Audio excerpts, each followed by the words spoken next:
Hello, welcome to ShireenACT's chat. This is InterContinental actor. Amazing American actor. I need to work on the accent because that's my casting type. Could you sound completely English? I'm probably a gypsy. I'm not even working half the year. I can't call myself an actor. I can talk like this too. It's very hard to actually stand out in Australia. Been in the wrong place at the right time. A bit sad about the whole Brexit thing. You take for granted what is on your doorstep. Do you like Shakespeare? A London Caribbean thing. Meryl Streep sounded absolutely Italian. Hello. So today I've got another two lovely guests with me who are going to introduce themselves now. Hello, my name is Bea Segura. I'm from Barcelona, and basically all my career it's been in Madrid, Barcelona and a bit of the UK. Hi, and I'm Jacinda Radunovich. I'm from Sydney, Australia. I lived in England a couple of years ago, went back to Australia, and I've just moved back 2 weeks ago as well. You're both working actors in the UK, London at the moment. Is that what you'd say? Class yourself as? Okay, yes. Fantastic. So how would you say acting compares from your home countries to here? I guess here there's a lot more than I expect when I first moved over. I thought, everyone tries to go to LA, but I just graduated. I'm like, I'll see, I heard of the West End compared to Broadway, so I'll come over and see. And there's a lot more filming here than I would have thought. I just thought the West End, but you guys have a lot of TV series. Because what would be your speciality? What would you like to do? Anything. Anything. Like any actor. Put me in a film, I won't complain. Yes, no, for foreign actors like me, whose English is not their first language, it's a bit more complicated to find regular job in the UK. And I really think, I really think Holby City could use me as a hint. The reality of London, the multicultural of London. I would like to see it more in EastEnders. Yeah. I would like to see it. So true, actually. Yeah, there's not that many. No, they say it's very multicultural, but then when it comes to cast people, some Spanish actors we do struggle to get work in the UK. But I guess it's the same in Spain. If you go to Spain and you try as an English actor, even if you speak very, very good Spanish, you will struggle to get a job. So I guess it's, people need to be from where they come from. Yeah, I think the struggle in Australia is there's not enough jobs. There is a lot of actors, and we don't really push out. We might have one feature film from the US that might come. Really? Yeah. Wow. And then normally that's already cast with a big celebrity already. And then here in the UK, I was shocked. Pinewood Studios, half of it's owned by Disney. There's so many films that come over here, and yes, yeah. and all these new platforms just make our lives so much better for actors, Netflix, Amazon, Now TV. I mean, everyone wants to do their own stuff, and there's a space for creativity these days. I'm sure if we wrote something, we would have a bigger chance these years to come to at least to be seen. Well, yeah, because a lot of people say if the work's not being they say if the work's not being made for you, you need to make it yourself. So yeah, writing your own things. But I think it's getting in the door, isn't it? Say if you wanted to be in EastEnders, how do you get into EastEnders? Do you have to then speak to a script writer to say write in a Spanish role, or? I think the UK there's a lot more supportive as well, writing your own work too. There's a lot of fringe festivals here. I'm quite surprised. Everyone knows Edinburgh, but there's a lot more smaller ones too. And I think it's there's a Spanish film festival run by Joana Granero for the last 12, 13, 14 years, I think, and it's very successful because London's got great communities from all over the world. Yeah. What I learned coming to London, I haven't come from another country, but just coming from Birmingham, feels like a hub of a lot of creativity. There's lots going on, and I think if you have come from other places, you'll find something that kind of can fit you. I mean, how long have you both been here, and what have you been filling your time with? Well, just now I came 2 weeks ago, so I'm mostly filling out with applications for agents. Okay. And writing emails and printing their headshots and sending by letter, and so I got the contacts book for this year, and I just first thing I start off buy the contacts book. And your page, your spotlight page. Yeah, I've got my spotlight page. Yeah, there you go. Well, I had my spotlight here. So the thing I kept, which I thought was really important when I first arrived, I knew Spotlight, everyone said it's hard to get on. I got onto it. When I went back to Australia, I kept paying my membership because I did not want to lose my number. And I didn't want to go through that process again to try and get Spotlight. Yeah. So I thought that I'm really happy I kind of kept that, because arriving now, I think that would be a headache to get onto Spotlight, try and get that first, and then agents. I'd rather just jump right into it.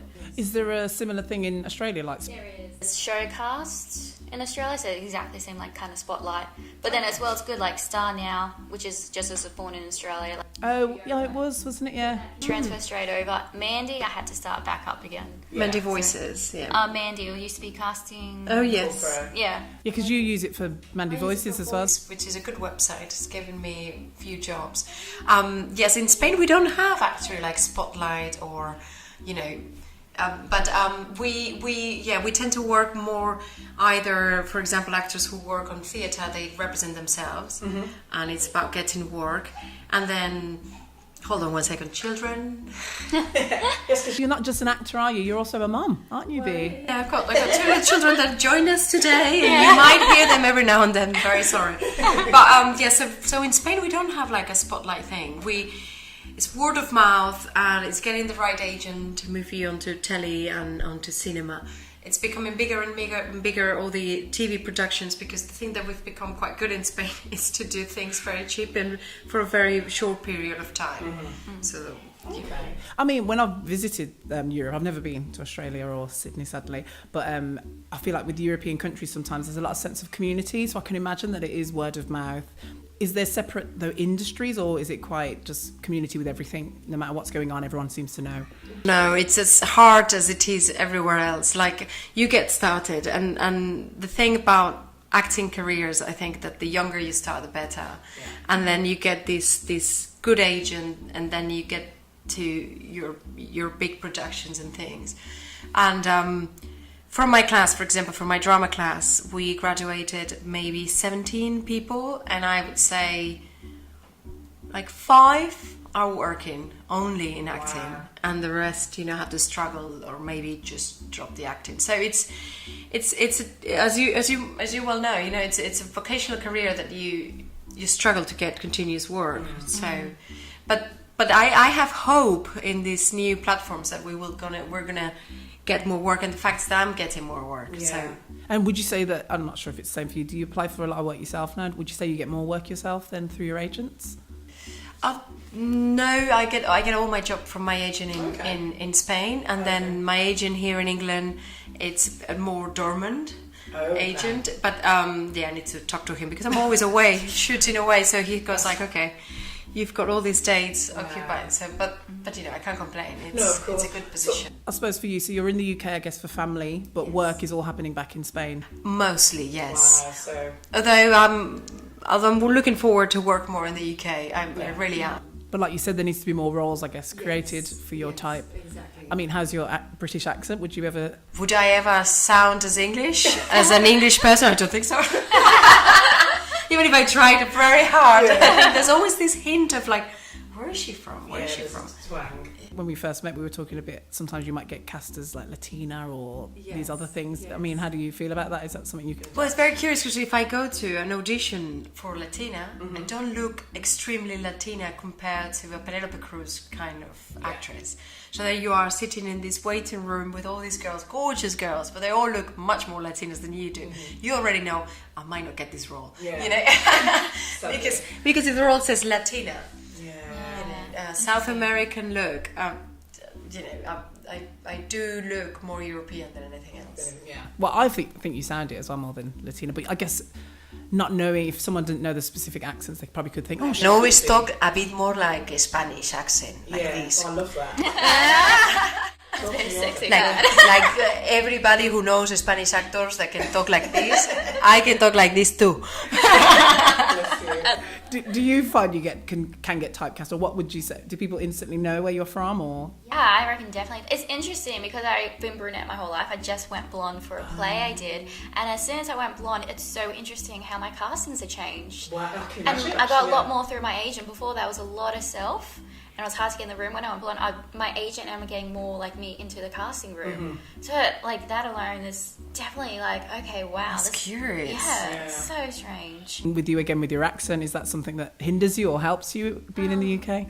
In the UK, I guess, well, definitely, it's strange. There is a lot of Australian wanted and casting, a lot of Australian commercials filmed here back home, which I found interesting. But yeah, again, sometimes I've gone in and it's like, can you do a British accent? And it's so nerve-wracking because I know back home I'm so confident with it. Yeah. And I think it's a confident thing because when I come here, it's like, oh, but you guys actually have a British accent, so you can pick up straight away. So I think at the moment, like in my head, you know how you want to invest in things. I think at the moment I want to invest into dialect accent courses to make sure someone can go like pick that out. And it's interesting, and like in Australia, it's so easy to find someone train you an American accent. Like every school offers it, everyone offers private tutoring. But when I was like knowing I'm coming back, I was like, I want someone to train me in RP, just like of a standard. And yeah, it's so sad that it was hard to find someone who would teach that. Oh, So like coming here now, like I'm going to go through and apply. But it's interesting because there is a lot of like historical pieces. There's still American films that want British actors as well. I think it's 50-50 really in this industry to have an American and British accent. Oh, I see. Yeah. So could you sound completely English? I don't think completely. I don't know. Like it's hard as well with the RP because you think you're speaking, and then you're like, there's different types of RP. Like if you're going for something like I don't know, call a midwife in 1940s. Yes. And then if you're applying for a casting that's set today, it has to be different. And I feel like I'll definitely need a coach to talk through. Right. To be like, okay, this has to sound a bit like this. Exactly. Having a coach is the key, isn't it? Yeah. Like You get yourself a coach for certain roles, certain auditions that you may have. I think you'd have to. I mean, I did a job it was actually filmed in Madrid, but it was for an American company, and they wanted all American accents, but yet they cast all English actors. So we all had two coaches, in fact, and it just felt like, wow, it feels like a waste of money. Why would you not have just either employed American actors or paperwork to shoot in it's cheaper, isn't it? Yeah. I mean, to fly a full cast from American actors. But even there's American actors in the UK. Yeah, so. I found that interesting when it was what is it? That musical. I'm trying to think in my head. Strictly Ballroom. Okay. And it's Australian, Yes. but everyone was British, and I'm pretty sure there's a lot of Australian cast. Well, I won't say all of them. There maybe might have been a couple of Australian, but the leads, I know the leads were British. It'd be interesting. I think I know a lot of Australian actors here. And I was like, I was curious because like I was listening back though, and I was like, I can hear that's not a proper Australian accent. So now I get exactly when I come here, they could be like, that's not proper British. Because there's you're something like, in I'm your trying. brain with language that You just learn it on the first 2 years of your life. That's where all the accents go there in the hypothalamus, and it's so difficult to really nail it. Yeah. It's very difficult. No, it is. I mean, I haven't seen that commercial come out yet, but I'm thinking, I only had like one line, but I'm hoping it sounded okay. But you just think, I'm not American, so why hire a British actor? But I think with accents, the most exotic ones are the ones that work better. So, for example, Meryl Streep in The Bridges of Madison. okay, She was doing like Italian accent. Now, me being Spanish, I know exactly what an Italian accent is. But for the American people, American audience, Meryl Streep sounded absolutely Italian accent. And Meryl Streep is one of the best actresses doing accents. I mean, she's amazing. But still, it takes you being away from the country. Like Italian people would have thought, really? Is that slightly thing that when your mother tongue is the one that the actor is trying to impersonate, you can just hear it. hear it. It's, I was saying on my last episode that we were talking about, because I'm black, I should be able to do my Caribbean accent, which is my heritage, but I can't. And I need to work on that accent because that's my casting type, and they're going to most likely put me forward for African or Caribbean things. So I need to be able to, at least those two as my strongest ones, let alone American and maybe European. you played a Caribbean in the Caribbean, right? But a Caribbean in London. Well, then I could get away with the twang, yeah. It's a difference, isn't it? No, it would be a... And if you're from South London, there you go. That's massively different. There we go. But And from North London. Again, I'm from Birmingham though, so I'd have to then work on a London Caribbean thing. Birmingham from the south, Birmingham from the north. I bet it's different. Well, all it is, but I think it's you either practice and make it sound believable enough to be able to fulfill a role, I guess. Yes. You know, but I think for me as well, it's like when you go to another foreign country and you haven't took the time to maybe learn a few words or learn the language. I feel like I wouldn't want to not do a accent or language justice because I've been cast in this role. Yeah. I should have took the time to know the language or know the accent enough. So I don't know. It's a personal kind of target for me to say I want to be able to master it in a good way. Yes. It's so surprising though when I moved here though, like, you know, like before I came to England the first time, I was like, you put on a resume like, yeah, I can do a British accent, and then I moved here and I was like, what is this list of British accents? Like, everyone's Yes. It's so like it's like I guess like Americans, you don't realize till you come here. There are so many. So many it's not different. just like a British RP and then No. Scottish and Irish. Yes, There's like exactly. so Midlands. I love it when it says we are looking for actors Welsh accent, please, or Liverpool accent. And there you are, you're lost. Like, you need a coach. You need a coach. But it would be, if it's for a great role, it was so much fun. Imagine a Spanish actress like me doing a Liverpool accent. I would love it. But, there's a few actors, though, that have done accents and people have been fooled. Like, Idris Elba, I think he was in The Wire and everyone just thought he was American. Or House. Hugh Laurie. It is a great story about Hugh Laurie getting cast at House because the producers were like, let's forget about these British actors. Let's just please audition American actors. And then they chose Hugh Laurie. And the same producer said, there you go, you see, that's an amazing American actor. And everyone went silent and said, actually, he's English. Could you imagine? This is the great thing about great actors able to transform themselves. Well, it's interesting though. Like, I'm sure you all heard. Like, it's like in America. Like, do you go in with your normal accent, or do you go in with the American accent in the room? Like that questions. Like, Well, I think always on the role. But if the role requires to be American, maybe from minute one, just speak American, because it just makes it puts. I think in any audition that you do, you need to get to the point from the beginning. So. Very brief encounter with the casting director and go straight to do the audition and as concentrated as possible to give as much as you can from that character. Not trying to be extremely polite, you need to be concentrated for the audition. And if the audition requires you to have an American accent, I would go straight into the room with your American accent. Yeah, because you wouldn't like the casting director to choose. Like, okay, so no, he's British, but now he makes the American accent. Exactly. No, straight away. Oh my God, this person sounds American. That's it. I don't care if he's British or not. He definitely sounds American. Because someone told me once that like casting directors can be quite lazy, not in the sense that they're lazy, but just the fact that if you can give it to them on a plate, they don't have to then think or worry. So if you're walking in character with the accent, their job's almost half done because they can say, I can see her playing that role or whatever it is. I was about to say as well, don't they also, I guess they might waiting to hear the mistakes? That's what I was going to say actually, that if you go in with a London accent, a British accent, and then go into your American, they're probably thinking, like you said, they're putting it on, they're probably listening out for you going wrong. You have to make things easy for you. No, you do. It doesn't mean to please the casting director, it means to do your job. And a lot of actors, find themselves with a lot of... I found myself, particularly when I was starting, trying to please a lot the casting director, trying to like me a lot. But actually what was important is that when he said action, I could really concentrate on what I was doing and deliver the best. And that's the aim, right? Absolutely. What would your advice be, I guess, anyone coming from Sydney or from Spain or maybe from anywhere, would you say UK's a good place? I don't know because I live in London, but I haven't tried Manchester. But I've got a cousin living in Manchester and she's very happy, and I know a lot of actors who live in Manchester, and there's a lot of theatre going on there. There's movement, you just need to get on it. And I need to do that. I think, like I said, I moved to London to move where the work is. So I guess if you're saying there's not a lot of safe things happening in Australia, move if you can afford it, of course. I mean, it's a huge step for you to have. So are you planning to stay here permanently now?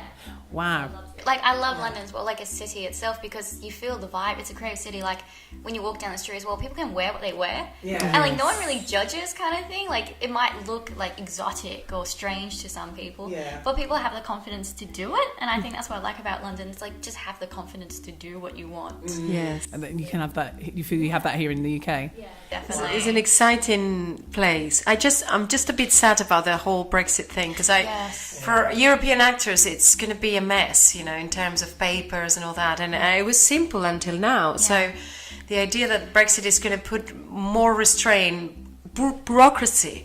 And also I felt after Brexit, it's my personal opinion, of course, I felt a bit more like people in London, slightly more aggressive, like less patient with things. People are less patient. Thank God the weather has been okay. It's been an okay winter.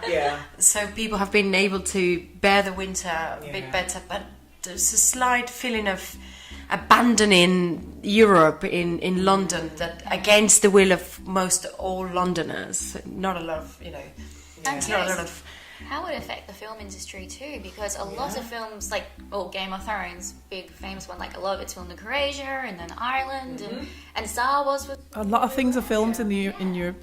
Headquarters, European headquarters, were, maybe had a chance to be in London, but now they're in Madrid for sure. Yeah, so which is it going to stop a lot of filming here? Like, what's this? Possibly. No one knows. Yeah, and that's what I think is very scary, and that's why I think a lot of people don't know, and that's what the worry is, and maybe that's probably why it's coming out maybe as aggression as well, because people are just scared, worried, don't have the answers, which is a big worry. But I guess what we do know is that right now it's working for us, and I mean, is the process because I've never lived in another country, was the process, or is the process moving over quite simple? I mean, where did you go for advice? Or Well, I was very lucky because my agent was, I was recommended to him by a fellow actress, and she talked to him about me, and then I got a casualty episode quite straight away, so that allowed him to say, okay, she works. But for us to move to the UK as an actor, you've got a lot of tools. If you know how to, you set your spotlight page, you go to the Actors Centre and you get your classes, and then you get your first contacts. You try to do a lot of Fringe theatre. Edinburgh Festival is an amazing platform. It's unbelievable. So yes, and writers and you've got to just network, isn't it? I think it's a lot of it always comes down to who you know. Yes. I mean, you've got the talent. Let's just hope that's a given. But then you've got a network, know that you're talking to the right people, and then and keep building. Yes. And I mean, is it the same for Australia then coming over? What's the process? Definitely, except the first time I came over, because I'd never been to the country, so I actually went with a company working holiday. Okay. So they had a hostel set up, and they had like how to, and it was kind of like a step like what's it like transferring here, how to get a number, like to get a job and all this stuff.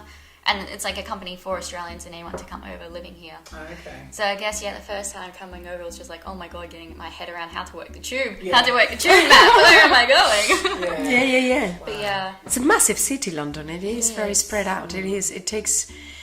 But yes, and as foreign actors, I think it's in general, very welcoming city for us. Oh, that's good. Yeah. But you haven't been anywhere else in the UK, you said, to live. It's just London? Yeah, not to live. I mean, and that's surprising. Me coming from Birmingham, I found London quite hostile. I thought no one wants to talk, everyone's in a rush. Really? But it is hostile. But what I mean in the terms as an actor, to try to get in. Yes. I think it's opposite London. When I come here, I'm like, oh my God, everyone's so lovely. Everyone's so British. like, oh my God, I'll never forget the first, okay, probably bad. Before I got here, I watched this documentary about the tube and pickpockets and stuff. So in my head, I was panicking about this whole... Your expectations were high low. And then I got off the tube, and I had this huge suitcase, and every second person was asking me, because I realised there's no lifts or escalators here. Every second person was like, do you want to help with this suitcase? Do you want a hand? I was like, no, I was panicking, like, oh my God, am I going to get like... It's going to get away with my bag. But I realised that's just a thing, like, people help without thinking. How is Birmingham? Is it much smaller? Yes, it is. Yeah, it's smaller. I'd say it's still got that city vibe. A lot of people, like if I've been to, I don't know, Leeds or somewhere more further up north, there's less of a, what's the word? Movement. Yeah, it's quieter, smaller, much more mellow. Definitely, I think the further south you go, the rat race picks up. But for me, Birmingham, I don't know if I'm biased because I live there, it's home, but people just feel a bit more friendly. The only downside I'd say is that connectivity-wise, in terms of the industry, there wasn't enough going on, which is why I chose to move. So I think for the industry, definitely London, there's so much going on. If you can network and get around and be flexible with things, you can get in the door. But with Birmingham, it'd be like 10 times harder to maybe get that contact and actually make something happen, because a lot of people are trying to do things, but it's like having the know-how or the equipment, and it's just like, it's frustrating, I think. So that's why I chose to move, which is why I think a lot of people take the plunge. They think I'm going to move where the work is, or maybe you do move for other reasons, but then you make it work for you. My reason was love. I moved for love. Don't cry. You have 2 beautiful children. Yes, that is true. but as an actor, I knew, and my English agent, Malcolm Brown, he said to me, you're not going to get the same amount of work as you do in Spain, because I was working really hard in Spain, and I was one after the other. So now that it's 2 hours on the EasyJet, when I get a good acting role back in Spain, it's very difficult for me to say, no, I'm going to wait if something comes up in England. I just take it and I go and do it. And that's what actors do, right? We work wherever. Like, you know, you can be based in London, but nowadays you can film everywhere else in the world and you still be based in London. So that's my... how I see it at the moment. Yeah, it's hard, like, as well, like, a lot of people say you can be everywhere, like, a lot of online taping, but I think I still feel you have to be in that city. Yeah. Like, same as Sydney, like, Neighbours film Melbourne and, like, Sydney, and then, like, we have a studio on Gold Coast. But a lot of the casting's still Sydney, Melbourne, so a lot of actors still have to go there. And I feel like London's a bit of the same. Yes. Even though we have, like, international films and online, I still feel like you probably have to be in London. Yes, to get in the room. For the job that I was doing before, a lot of soap opera. I love soap operas. I'm the queen of soap opera. I mean, I love it. But those were contracts of 1 year, 2 years, were amazing because it brought all this stability. But now I can no longer do that because one thing is to go and shoot abroad for half a year. Another thing is to shoot abroad all year long. So that would kill my family life. But I'm open to everything, just so you know. So what was your, like, vision when you first came for both of you, or do you have a vision still? What's the dream? What did you see happening once you came to the UK? Well, the first thing I thought for me was I went to the National Theatre and I thought, I'm going to be in the National Theatre. I'm going to do a play at the National Theatre. It's going to happen. And then I lost that vibe after a few years. And then with Brexit, they were like, I'll never be at the National Theatre. And now I think it's my brain. It's where your brain places you that I need to try again. If that's your dream, you've got to push for it because... Yes, exactly. It's only you who's going to do it. The simple term of me years ago not wanting to even call myself an actor. I used to think, I'm not even working half the year, I can't call myself an actor. But I started to say, no, I am an actor because this is what happens with acting. You have a lot of kind of dips or downtime. But we all have this down thing. Like I always say, I'm an actor when I act. Yeah. I always hate when people I'm the same too now, I get the confidence to write it on like papers saying that, you know, I'm an actress. Yeah. But it's always, I hate telling people as well because they're always like, so what have you been in? Oh, I know. And then it's like, I just say now, I'm like, I'm no Nicole Kidman, but I get by, you know. I get an odd commercial every now and then, so I get a paid job every now, you know. Yes, exactly. Well, that's what you say. Well, you know, the last thing was, you don't need to say it was 2 years ago or it was a year ago. You know, the last thing is this, and now I'm trying to get this. And there's different levels to act. Obviously, there's the big A-listers that are kind of in the media constantly or working constantly, and then there's us, I guess, like just working actors that...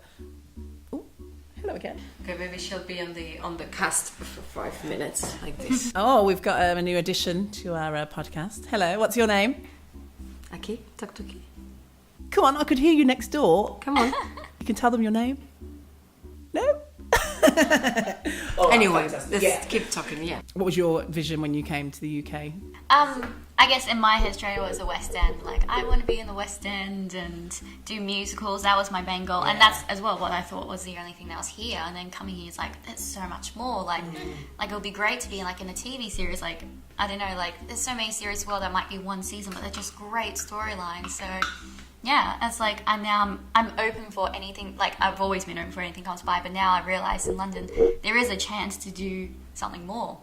I could see you in musical theatre. I think that there might be a lot of jobs, right? For like it's hard though because there's so much competition. I guess. Wow, I'm still in that age gap. There's a lot, and then sometimes as well, it's a bit hard when you see like an X Factor person or like someone who's already established because they've got the name. Yeah, and they get the lead straight away, and the director might be like, "Oh, I'm doing this musical." They see them perfectly as that, which is great for them. But it's hard as well to. Well, because it's a business in the end. Yeah, it's a business. So if they bring people to the theatre, that's it. Yeah, so you got to. It's hard. It's great in one way, but also it's hard because like trying to get into that casting room.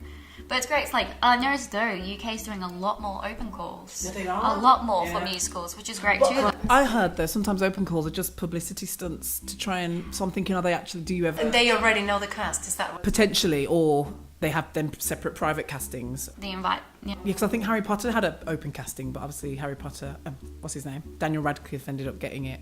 Yes. Anyway, I don't know if his dad had some connection in there, but it was like, again, it could just be a publicity thing. Well, I think the Daniel Radcliffe casting for Harry Potter, that was a truly a true search for Harry Potter, and I think he was chosen from 6,000 kids. I mean, I think that was one of the few processes, particularly with kids, right? Because they don't have a career, of course, before, so you need to find the right kid. No, you do the right kid. Here she comes. What I said before, I think we waste a lot of time thinking about the industry in general, and really what you need to do is to get your foot there, and then from one role to another, keep going up. But you need that first feet, and I think the foot on the door, is that the expression? Yes. And to get that, you need to be a bit bold and a bit. I think you do. Yeah. Yes. Because there's so many other people doing it just like you, so you've got to stand out from. You actually do have to work as well hard. You can't, like, even though there's more jobs here, you can't be like, I'm here, I'm on Spotlight. I'll wait for, and I got an agent, and then just wait for the phone to call. Yeah, You can't exactly. do That's that. not You still have enough. to That's work not hard. enough. And unfortunately, I mean, that would be so nice, wouldn't it? Like, getting all these phone calls. But I did a workshop with Stanley Tucci at the Olympia. And people were saying, like, what would you say to actors that are unknown and are just trying to get started their careers?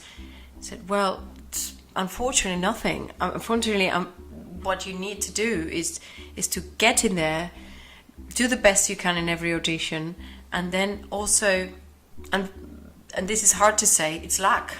It is absolutely. I mean, you may have all the talent in the world, but if you're never in the right place with the right person, you might find yourself stranded in a career that you might as well have studied something else. No, it's so true. You've got to be. It's like you've got to be everywhere, and even sometimes being in the right place at the right. Being in the wrong place at the right time as well. Like you might. I can't remember the actor, but he was doing like a reading because the actual actor couldn't be there, so he had to just read in the part, and then he ended up getting the role or something. Like Harrison Ford. I think that was For Star Wars. that was it. Because the director got so used to hearing his voice, he's like, all right, like, Yeah, he's got the role. he was the carpenter in the studios. What is that? Carpenter in the studios, that's phenomenal. Yes, but those are things, luck. And I liked Stanley Tucci, his approach, because it was very clear and honest. And also it doesn't give you the right clues. Like, if I'm good at my audition, if I'm good at this, I'm sure I'm gonna get no. Well, actually, you need the luck. Yeah. But still pushing, or do your own thing. Look at Fleabag, right? The girl from Fleabag, she wrote it. She acted, and it was a complete massive success because she did something very personal, that she trusted. That is the way forward. I think. Yes. So I think it comes down to as well being from another country. How important to you is, say, your identity? Would you be happy being known as a British actor, or would you say no, I'm a Spanish actor or I'm an Australian actor? How important is that to you to be, if you were to make it big? I wouldn't care. Like, really, I'm part of the human race. And just, like, I'm an actress, and I'm happy for that. Like, that, like, in Australia, they will flaunt around, like, Australian actress. I might feel a little hurt, because back in Australia, like, no one wants to know you. And I feel Australians, because we have what's called the tall poppy syndrome. Like, you can hear, like, Nicole Kidman, like, a lot of the big stars say it too. Like, if you try and stand out from tall poppy means, if you try and stand out from the crowd, they cut you down, so you like everyone the same. So it's very hard to actually stand out in Australia and to be exotic, or maybe write your own work, because it's not as supportive as here. Yeah. So, like, I think probably maybe, like, a lot of Australians, they feel when they get over there. I'm proud of my country, I'm proud of where I'm from, but I'm also mixed. Like, my mum's Dutch, my dad's Croatian. You go down my line, my mum's French, and then my dad's, like, Hungarian. Like, I'm probably a gypsy. Like, everyone, I'm like, to a mongrel, like, down my whole line. I am so multicultural, so I'm just, like, I feel like my identity is not a country or where I'm born. My identity is me. Yes. I think no one will ever tell me you're a British actor. I mean, not even in Britain. Even if I lived here for 25 years, they'll still say, "Oh, you're Catalan, right? You're Spanish, huh? Okay, yes, you're a Spanish actor. You're a Catalan actor. With all the things going on now in Catalonia and Spain." But I think if after 20 years someone suddenly called me British actor, I would be like, "Whoa, okay, well there we are." I do admire a lot of British actors. So one of the reasons why I studied drama is because I did love Shakespeare himself. So and I have profound admiration for how drama is done here in England, and I love it. and I learned so much. I forget sometimes that like we have Shakespeare as like a British thing, and I think for a lot of people, foreign countries might see that as like, wow, it's where Shakespeare comes from, because he obviously, his work is everywhere. And yeah, but also the approach of drama that in England you have, you know, since childhood, you know, these kids are starting to do theatre from very early on. Great place, started to get to know Shakespeare and doing it. Yes? Okay. She says yes. Do you like Shakespeare? No. There you go. No, but it is true. One of the I did admire a lot, and I do admire a lot of the industry here, of the show. I think, and this is a common thing I've noticed in London, or maybe just the UK in general, is that, or maybe anywhere, is that you take for granted what is on your doorstep as well. Like the fact that Stratford upon Avon is up the road where Shakespeare was born. There must be so much history there and so much to take in. Exactly, but someone like me might be thinking, oh, you know, that's not on my to-do list. But for, I guess, people that come from out of the country might be thinking, wow, I've got to go there as a pit stop. Wow. I think for me, I'd love to be known as Shireenah. Like you said, I think my identity as just who I am is quite important. I know I've talked a lot in my previous episodes about just branding and kind of knowing who you are. But I think if I was to ultimately make it big, I'd want to just be known that, yes, she's from Britain, but she's Shireenah. Yeah, you don't want to be labelled everywhere like Australian actress, da-da-da. You just want to be the actress. Yeah, like that's Shireenah Ingram. That's why I think having it at your name is so important, to get your name out there. That's what we're talking about, like boosting Instagram followers. My name, Bea Segura, I always thought I should have changed it from my mom's name, because Bea Folk, it's, I don't know, I find it a bit more exotic. But my husband says, no, Bea Segura is very nice. Bea Segura. I'm like, I like it. It's different. More, I think when I heard both the Folk and Segura, I thought Segura was nicer. Segura is nicer. You see? Well, there you go. But, I mean, go on. Oh yeah, I was about to say, I finally I always loved my name, and I every time I see a name roll and I see people pause and go, I was like, I know my name's coming up. I just know it. And they was like, Jacinda. And they always that. And I always used to go, just call me Jazz, like a throwaway. And now I stopped saying that because it's annoying, because I'm like, well, only my very close friends who used to love calling me Jazz, because you give everyone a nickname.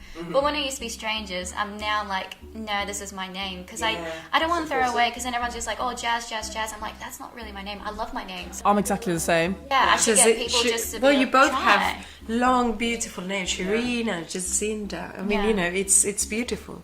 It's annoying though. Sometimes I don't know why. I keep getting You keep getting background. extras in the background there, and action. They're annoying me sometimes in emails. I don't know why. I'll say regards Shireenah, then hi Shireen. I'm like, where do you even get Shireen from? That's not my name. It's so people like to abbreviate it or I mean, I did this job once, and she started calling me Shireenah, like pronouncing it wrong, and I just never told her that she was saying it wrong. And then my friend came and joined me at this workplace, and he was like, she calls you Shireenah, like what's that about? And I was like, I just never corrected her. So. It is. When I first met you, it took me. Okay, Yeah, I remember you saying. Shireenah. I love it. But it is true, our names are important. No, it is. So I guess that's what you're going to see for, and that's why we know the Arnold Schwarzeneggers and the other people that I can't think of right now, but their name I think is what kind of sticks. So yeah, but it's going to be again an individual thing that's important to you to define who you are. Yeah. Would you relocate again, and where, if you were going to, or do you plan on staying put? Yeah, I would love to still try Broadway. Just something about New York City, like even for a year, just to see what it's like living there, and like, I guess like everyone says it's a different vibe as well. It's a lot quicker than London. London's pretty quick for some people, so I'd love to know how much quicker that would be living there.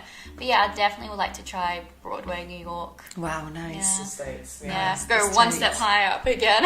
Okay. I would like to be wherever the work is. Yeah. Do you know? So if the work is in Argentina, yes, come on, let's go to Argentina 6 months. Oh yeah, totally. You know, too. basically what all these international actors get. Yeah.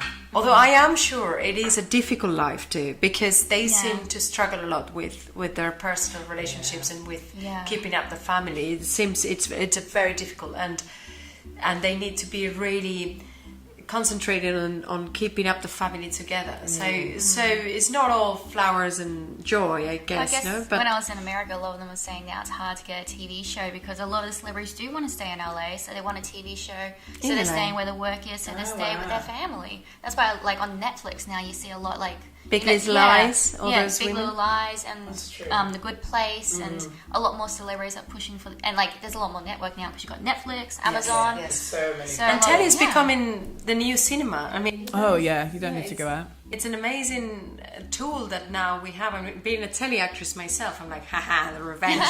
All those cinema actors thinking, no, we wouldn't do telly. There you are. But also the quality of it is just so much better. And since, you know, with The Sopranos, it all started, you know, before The Sopranos, it started with 3 Feet Under. Do you remember that one? And then, Friends.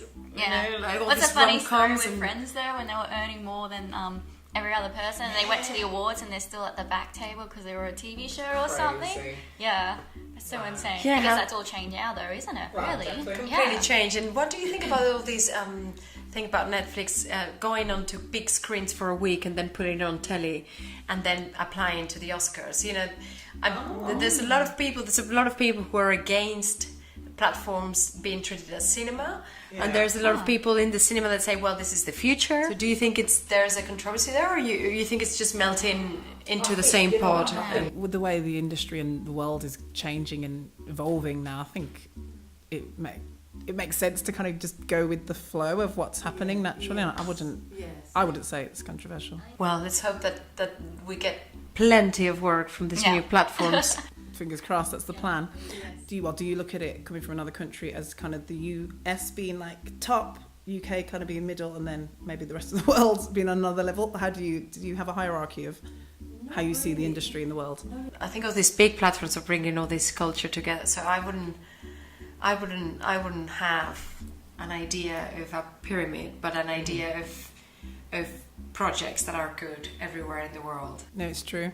But everything feels so much more connected there, doesn't it? I think I still see the pyramid though. I think I still see US as the top, UK in the middle, and then the rest of the world. Only because like there is a lot more platforms. Yes, But at the that end of the day, is I true. think US still has a lot of money invested into the industry and in return.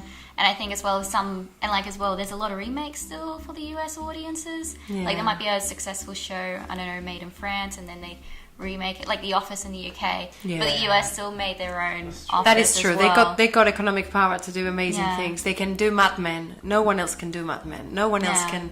can, write a script, have the actors coming in, rehearse, rewrite the script, have the actors coming in, rehearse another week, and then shoot 1 episode per month or so. I mean, this level of professionalism, of detail of every single character in all the departments, from the ring that they're wearing to the accent they're going to play to the way their brains are going to go, how you write those characters. That USA does it extremely well. Yeah. I would agree. I think I see them as the top, and then everywhere else is just unique. I think UK is second. I'd love to go to Canada and see, because I always thought like maybe Vancouver might be similar to UK, but I think UK is still a bit on top just because it has, like, we have 40 theatres. Like that's a massive, like the West End, and then just off the West End, that's a lot amount theatres. Yeah. And then we do have a huge studio here, so I still see it second.